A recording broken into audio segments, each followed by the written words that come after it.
Hello there, it's Sarah from Paper Lovely. Thanks for joining me today.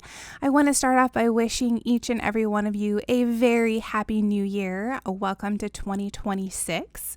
I thought we would start off this new year with a watercolor. I have not done watercoloring in quite a bit, so I'm a little bit rusty, but it is one of the things I want to do more of in the coming year. I also have in my stash some watercolor markers and some sort of colored pencils that are watercolors, which I want to try using and get a little more comfortable with. So that's going to be coming up in the new year as well. For today, I am going to stick with my trusty Gansai Tambi watercolors. They are my go-to. I've started off here by stamping out an image from Stamping Bella. This is called Celebrating Squidgy. I love these little characters that she creates.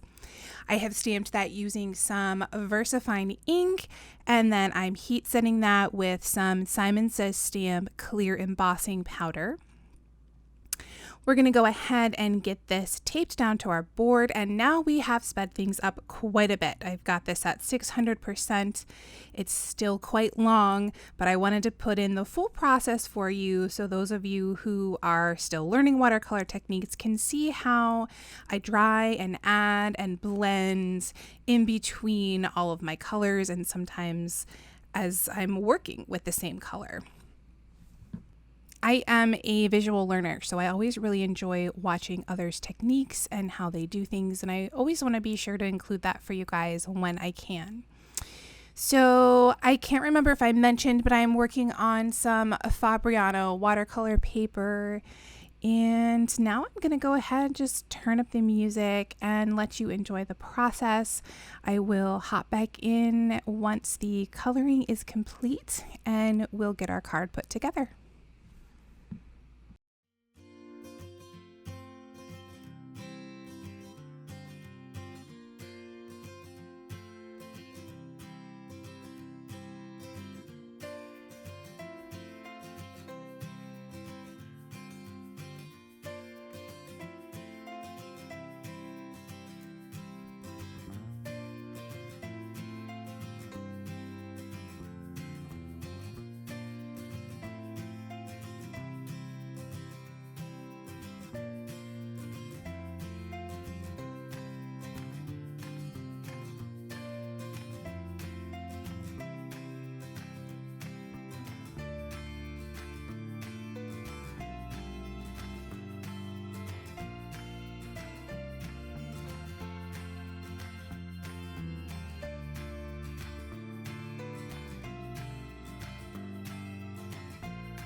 All right, that is our final drying time.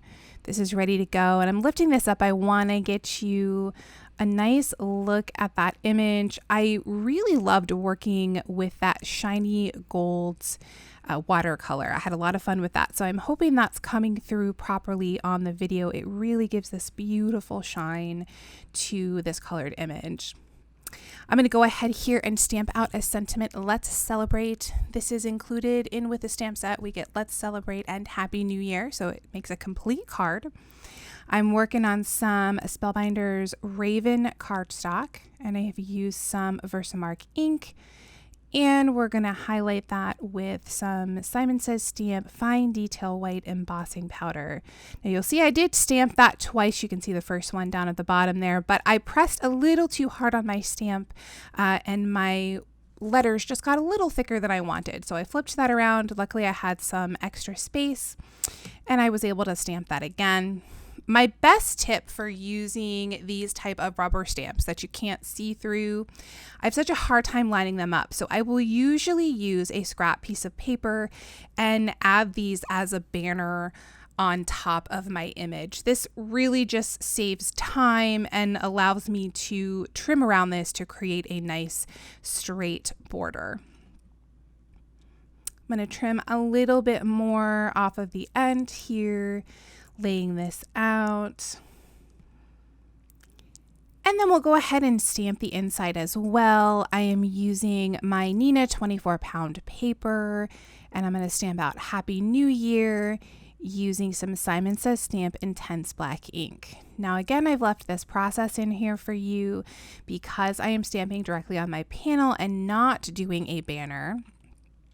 I need to line this up. So the first one I thought I had pretty good, but it's not quite centered. So I'm just going to move my stamp over, and I am using the lines on the door of my MISTI. However, that is still pretty difficult because those are of course mostly see-through. They're just etched on there, but I'm using that to try and keep everything straight. And then as I flip my stamp over, I'm checking to make sure that I've got that more centered. And now I know it's just a slight difference, but now I'm happier with the placement of that.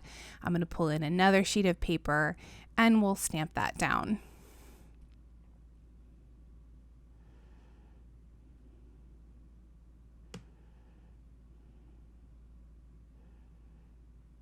I'm going to add a little bit of ATG to the back of our Let's Celebrate sentiment, and we're going to place that on top of our card panel.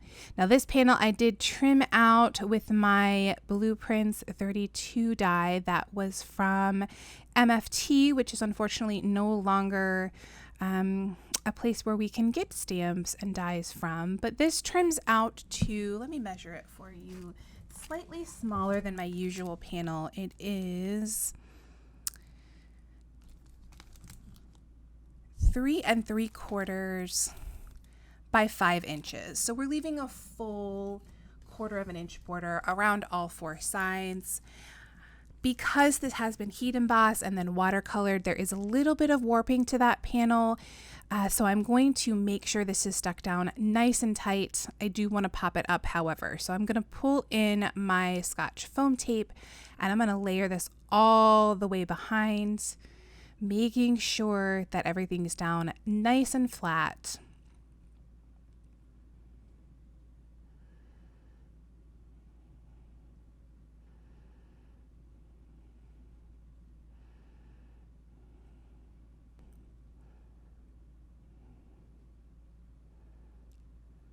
And then of course we'll peel away the backing and place this on the top of our card base.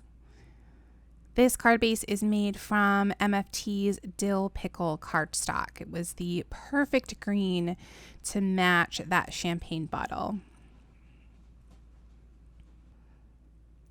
We'll add some ATG to the back of our inside panel and we'll pop that into place as well.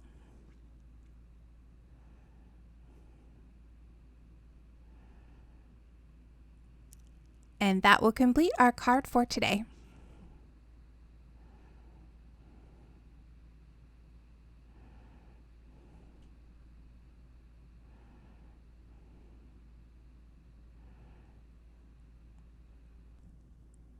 Here are a few close-ups of the finished card. In the description box below, you'll find my blog posts with additional photos and links to the supplies I've used. If you enjoyed the video, please leave me a comment or thumbs up and subscribe for more. Thanks again for watching, and I'll see you in the next video.